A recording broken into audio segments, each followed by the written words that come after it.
የዘላለም ህይወት ውሳኔ ነው። ከሞትን በኋላ ወደ ዘላለም ህይወት ነው የምንሄደው፣ አሊያም ደግሞ የዘላለም ጥፋት የዘላለም ገሃነም ነው የሚጠብቀን። ስለዚህ በዚህ ቪዲዮ ማውራው ስለ ዘላለማዊ ህይወታችን ስለሆነ እስከ መጨረሻው እንድትከታተሉኝ ይፈልጋሉ።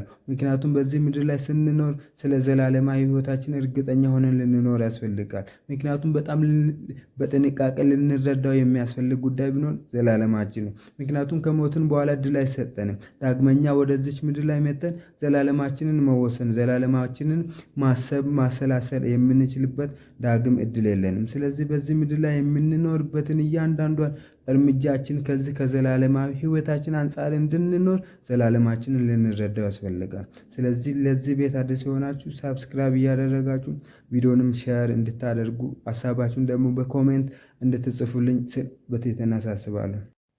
በዚህ ምድር ላይ 3 ትልልቅ ሃይማኖቶች አሉ። እነሱም ሙስሊም፣ ኦርቶዶክስ እና ፕሮቴስታንት ናቸው። እነዚህ ሶስቱም ሃይማኖቶች ኢየሱስ ላይ ያላቸው አመለካከት ኢየሱስ ላይ ያላቸው አንደርስታንዲንግ በጣም የተለያየ ነው። ስለዚህ የሶስቱንም አንደርስታንዲንግ የሁለቱን የሙስሊምን እና የኦርቶዶክስን አንደርስታንዲንግ ስንጨምቆ እንግዲህ የፕሮቴስታንትን አንደርስታንዲንግ ነው የሚሰጠን። እንዴት ካላችሁኝ በዚህ ቪዲዮ እስከ መጨረሻ ከተከታተላችሁኝ መልሱን የምታገኙና ስለ ዘላለማችሁ አውቃችሁ ተረድታችሁ የምታርፉ ይሆናል። ምን መሰላችሁ? ኦርቶዶክስ ስለ ኢየሱስ ያለው አንደርስታንዲንግ ኢየሱስ ክርስቶስ እንደሞተላቸው እንደተሰቀለላቸው ስለ እነሱ ዋጋ እንደከፈለ ሊያድናቸው ከአብ ተልኮ እንደመጣ ያምናሉ።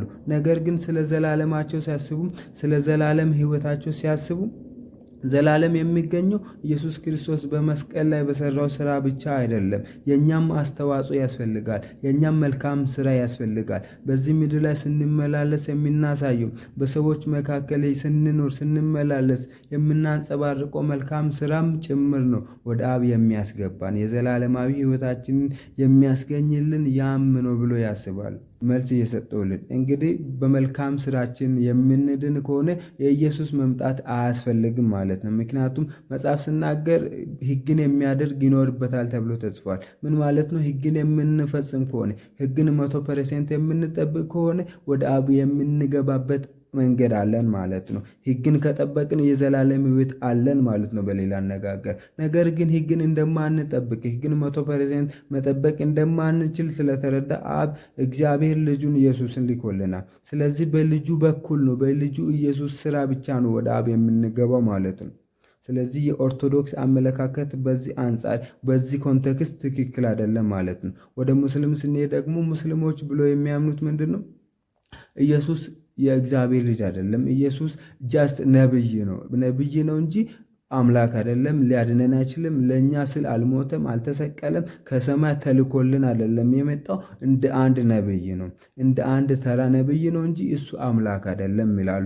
እሺ አምላክ ካልሆነ ኢየሱስ በዚህ ምድር ላይ ሲመላለስ እንግዲህ ምንም ማጣት አልተገኘበትም፣ ምንም ማጣት አልሰራም። ከአብ ተልኮ እንደመጣ ወደ አብም ሲሄድ ወደ ዳግመኛ ወደ ላይ ሲሄድ እንግዲህ በምንም አይነት ኃጢአት እንዳልተቀላቀል በምንም አይነት ኃጢአት እንዳልተጨማለቀ አይተናል። መጽሐፋችን ይናገራል። ኃጢአት እንዳላገኘው ከኃጢአት ጋር ምንም አይነት ንክኪ እንደሌለው ይናገራል። በሌላ አካሄድ ደግሞ በዚህ ምድር ላይ የትኛውም አይነት ንጹህ ሰው እንደሌለ መጽሐፋችን ይናገራል። ኃጢአትን የማሰራ መልካምንም የሚያደርግ ጻድቅ አይገኝም ይላል መጽሐፍ መክብብ ላይ ሲናገር። ስለዚህ ኢየሱስ ሰው ከሆነ ኢየሱስ አምላክ ካልሆነ ኃጢአት ለምንድን ነው ያልተገኘበት? መልሱን ለእናንተ ተዋለሁ። በዚህ አመለካከት እንግዲህ ሙስሊሞች የሚያምኑት የሙስሊሞች አመለካከትም ይፈርሳል ማለት ነው። ምክንያቱም ኢየሱስ አምላክ ኢየሱስ ሰው ብቻ ከሆነ ኃጢአት ሊሰራ ይችል ነበር። በዚህ ምድር ላይ ሲመላለስ ኃጢአት ሊገኝበት ይችል ነበር። ነገር ግን እሱ ሰው ብቻ ስላልሆነ አምላክም ጭምር ስለሆነ ነው ኃጢአት የሌለበት ኃጢአትን ያላደረገው።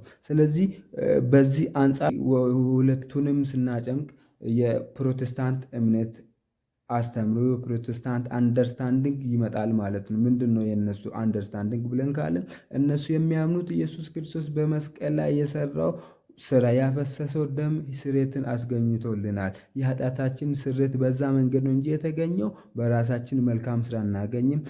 ኢየሱስ ክርስቶስ ደግሞ ሰውም ብቻ ስላልሆነ እሱ አምላክም አዳኛችንም ስለሆነ ኢየሱስ ክርስቶስ በሰራው ስራ ብቻ ነው ህይወት የሚገኘው፣ የዘላለም ህይወት የሚገኘው ብሎ ያምናል። በዚህ መንገድ እንግዲህ ኢየሱስን ተረድታችሁ ኢየሱስ ስለእናንተ ስለ ሁላችንም መጥቶ መስቀል ላይ ደሙን እንዳፈሰሰልን ተረድተን ህይወታችንን በዚህ አንግል እንድናረጋግጥ ስል አሳስባለሁ። ሁላችሁንም በኢየሱስ እረፉ እላለሁ። አመሰግናለሁ።